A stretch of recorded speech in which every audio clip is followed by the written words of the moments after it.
रात की। यह कहानी उस मंदिर की है जहां आज भी जाने की हिम्मत गांव का कोई भी इंसान नहीं करता है। मंदिर खंडर बन चुका था, लेकिन उसकी रहस्यमयी कहानियां आज भी गांव के हर घर में सुनाई जाती थी।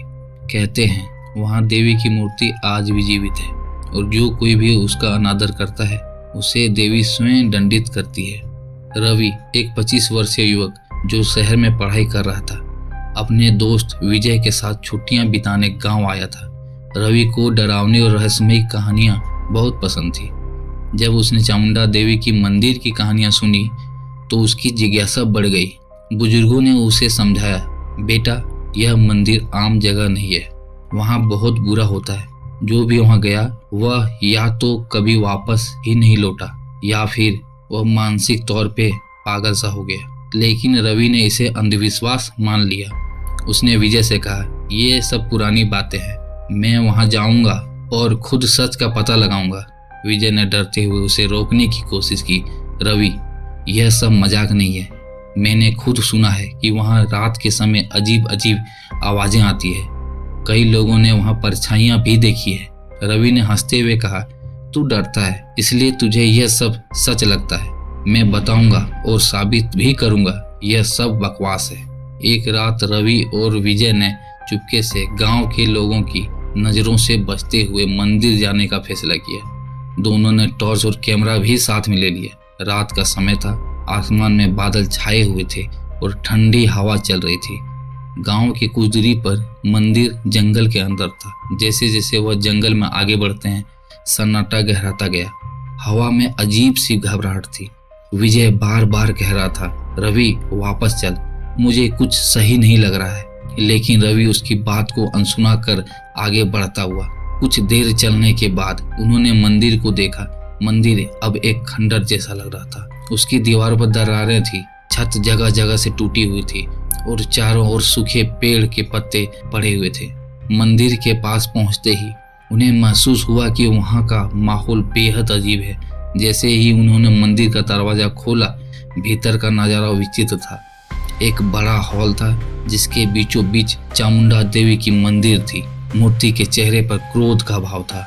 उसकी आंखें लाल लग रही थी और ऐसा प्रतीत हो रहा था जैसे वह उन्हें घूर रही हो। रवि ने हंसते हुए कहा, यह तो साधारण सी मूर्ति है, लोग बेवजह डरते हैं। विजय ने डरी हुई आवाज में कहा, रवि मुझे यह जगह ठीक नहीं लग रही है, जल्दी यहाँ से चलो। लेकिन रवि ने उसकी बातों का नजरअंदाज करते हुए उसने मूर्ति की फोटो लेने के लिए कैमरा निकाला। जैसे ही उसने कैमरा चालू किया, वहाँ अचानक से एक ठंडी सी हवा चलने लगी। मूर्ति के चारों ओर की दीवारों पर दरारें और गहराती गई। दीवारों से खून जैसा लाल तरल बहने लगा। मंदिर के अंदर अजीब सी आवाजें गूंजने लगी। ऐसा लग रहा था जैसे सैकड़ों लोग एक साथ मंत्र पढ़ रहे हो। रवि ने मूर्ति के पास जाकर उसे छूने की कोशिश की। जैसे ही उसने मूर्ति को छुआ, एक जोरदार चीख सुनाई दी। मूर्ति की आंखें और अधिक लाल हो गई और मूर्ति से काले धुएं निकलने लगी।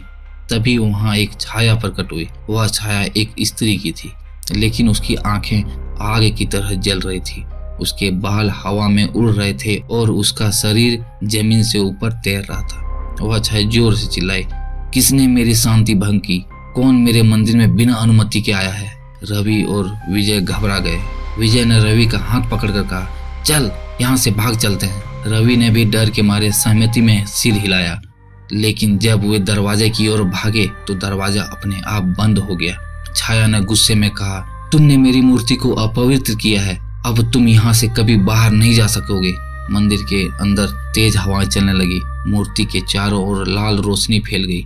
छाया ने जोर से चिल्लाकर कहा, तुम दोनों को इसकी सजा मिलेगी। रवि और विजय ने दरवाजा खोलने की कोशिश की, लेकिन दरवाजा जाम हो चुका था। छाया उसके और करीब आ रही थी। तभी रवि ने अपनी जेब से छोटी सी मूर्ति निकाली जो उसकी माँ ने उसे दी थी। उसने माँ की बात याद की, इस मूर्ति को हमेशा अपने पास रखना, यह तुम्हारी रक्षा करेगी। रवि ने वह मूर्ति छाया की ओर बढ़ाया। छाया ने उसे देखते ही एक जोरदार चीख मारी और मंदिर के अंदर की लाल रोशनियां गायब हो गई। दरवाजा अपने आप खुल गया। रवि और विजय ने दौड़ते हुए जंगल की ओर भागना शुरू किया, लेकिन जंगल में भी छाया उसका पीछा कर रही थी। विजय ने रोते हुए कहा, रवि, यह हमें मार डालेगी। हमने बहुत बड़ी गलती कर दी। रवि चिल्लाया, मुझे नहीं पता क्या करना है, बस भागो। छाया उनके करीब आती ही रहती है। तभी उन्होंने जंगल के बीचों बीच एक पुराना साधु को देखा जो ध्यान में बैठे हुए थे। क्या साधु उसकी मदद करेगा? क्या वे छाया से बच पाएंगे? जानने के लिए आगे चामुंडा पार्ट 2 जरूर देखें। पूरी कहानी सुनने के लिए आपका बहुत बहुत शुक्रिया और धन्यवाद। अगली बार फिर हम आपसे मिलेंगे एक अविश्वसनीय अकाल्पनिक कहानी के साथ। तब तक वीडियो को लाइक करें और चैनल को सब्सक्राइब करना मत भूलना। और अगर आपके पास भी ऐसी कोई अद्भुत और अविश्वसनीय कहानी है जो आप हमें सुनाना चाहते हैं तो आप हमें व्हाट्सएप, टेलीग्राम या ईमेल के जरिए भी हमें भेज सकते हैं। ज़्यादा जानकारी के लिए आप हमारे वीडियो का डिस्क्रिप्शन बॉक्स चेक कर सकते हैं। तब तक रखिए अपना ख्याल। नमस्कार।